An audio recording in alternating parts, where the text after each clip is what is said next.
situation in health. Well, the budget was held, the ink wasn't dry in the budget. On Friday evening, we heard about major freezes in recruitment of junior doctors and indeed home health in all those areas. The most basic needed people at the front line. Where is the accountability, and why don't we have questions here with Minister Health and indeed Mr Watt, the Secretary General? This is an outrageous attack on the ordinary people. Junior doctors run our hospitals, and the home helps keep people out of hospitals and safe at home and healthy at home. And cut the weakest, the lowest hanging fruit. When the waste that continues in children's hospital across the board, waste, and no accountability. I know, Minister, you were buried in the budget, but somebody, the Chief Executive, tried to resurrect it on Sunday on Action Radio. This is a shocking situation. 4 days after the budget, that this decision was made last Friday to cut these areas, in spite of the fact you had an agreement with those junior doctors last year before to avert the strike that they would be recruited, more than 800 of them, in fact. So where are we going into the winter facing this disaster of a health situation and ongoing, and the Minister is not even accountable to his own on it? Thank you. Taoiseach. Just to come back on a few of the points, just to be very clear, the budget is agreed by the entire government, and the entire government is responsible and accountable for the budget. It's not agreed bilaterally between Minister Donoghue and Minister Donnelly, or Minister Donoghue and any other minister. The budget was agreed by the government and approved by the House, and that's essentially how it works. I just want to be very, very clear about that. The Minister of Health is responsible for the health budget. The Minister of Public Expenditure is responsible for expenditure in the round. Both take questions regularly in the House on matters that pertain to their briefs, and I'm sure they'll continue to do so.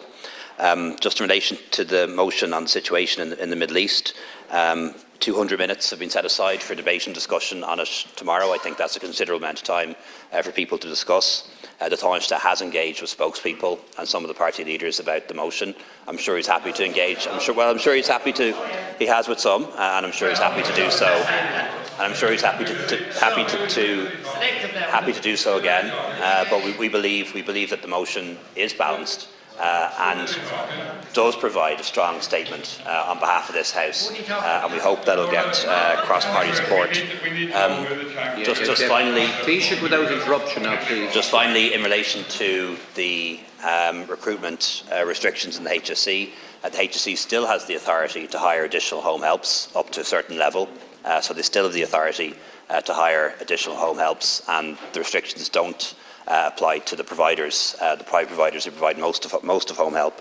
And to be very clear on doctors, despite the talk and the description that we often hear of a recruitment and retention crisis in the health service, we've seen a surge of recruitment in the past 3 years. More than 20,000 more people working on a health service than 3 years ago, including 2,000 more doctors than was the case 3 years ago. 2,000 more doctors, 6,000 more nurses than was the case 3 years ago. The recruitment restrictions do not apply to nursing and midwifery. They do not apply to GPs. They don't apply to GPs in training. They don't apply to consultants, and they don't apply to doctors who are on specialist training. They only apply to service posts. These aren't doctors in training. The HSE had authorisation to hire 500. They hired 770. No public body should hire staff they don't have the authority or the budget to fund. Doesn't happen in schools, doesn't happen in Garda stations, doesn't happen in government departments, and it shouldn't happen in the health service.